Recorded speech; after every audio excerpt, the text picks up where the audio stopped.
Ինչու ենք մենք ստոպ տալիս այն գործը, որով սկսել ենք զբաղվել, եթե անգամ դա մեր սիրելի գործն է։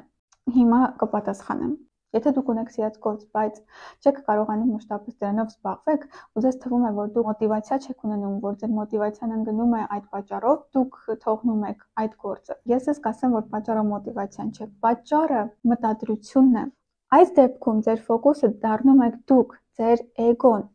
եւ ստացվում է, որ դուք զբաղվում եք դրանով ոչ թե ուրիշների մասին մտածելով, այլ ձեր սեփական էգոն շոյելու համար։ Ուզում եք ստանալ ուրիշների սերը, դուք ուզում եք ստանալ ուրիշների աջակցությունը, որ ուրիշների համար լավը դառնաք կամ գնահատականներ ստանաք, ձեզ արժեքավոր զգաք, դրա համար դուք դադարում եք անել այն, ինչ որ անում եք։ Ժամանակի ընթացքում մեր ֆոկուսը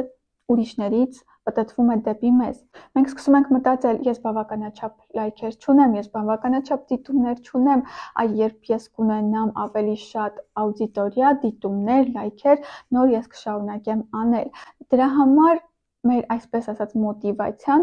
ընկնում է, բայց հարցը ոչ թե մոտիվացիան է, այլ ձեր ֆոկուսը ինչի վրա է։ Բայց երբ դուք մտածում եք ուրիշներին օգուտ տալու մասին, դուք չեք կարող դադարել անել այն, ինչ որ դուք անում եք, որովհետև դրա մեջ կա ավելի վեհ գաղափար, որովհետև դուք հասկանում եք, որ ձեր արածը ձեզ համար չէ, ձեր արածը ուրիշների համար է։ Իհարկե մենք բոլորս մտածում ենք վաստակելու մասին, մտածում ենք մեր աճի մասին, բայց այդ ամենը ձեր արածի արդյունքն է, հետևանքն է, որը անխուսափելիորեն լինելու է։ Եթե դուք մտածում եք, որ այս ամենը հիմարություն է, որ մարդ պետք է մտածի իր բարեկեցության մասին, որ այն ինչպես են այլ մարդիկ վաստակում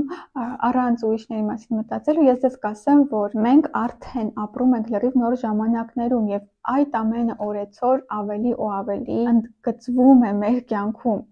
Ինչ է սա նշանակում, որ հիմա արդեն ու ապագա աշխարհում գործելու են լրիվ այլ օրենքներ, գործելու են լրիվ այլ էներգիաներ, եւ մարդիկ, ովքեր որ ապրելու են այդ ցածր վիբրացիաների վրա, ովքեր որ մտածելու են միայն սեփական էգոյի մասին, ովքեր չեն մտածելու օգուտ տալու մասին աշխարհին, կյանքը, միջավայրը, տիեզերքը դադարելու է ու արդեն դադարում է աջակցել այն մարդկանց, ովքեր չեն համապատասխանելու այդ օրենքներին, ովքեր չեն հասկանալու կյանքի պատճառահետևանքային կապերը։ Այստեղ ես ձեզ խորհուրդ կտամ ուսումնասիրել կարմայական մենեջմենթ, ցանել կարմայական դրական սերմեր, որպեսզի դուք ստանաք ձեր ցանած սերմերի պտուղները։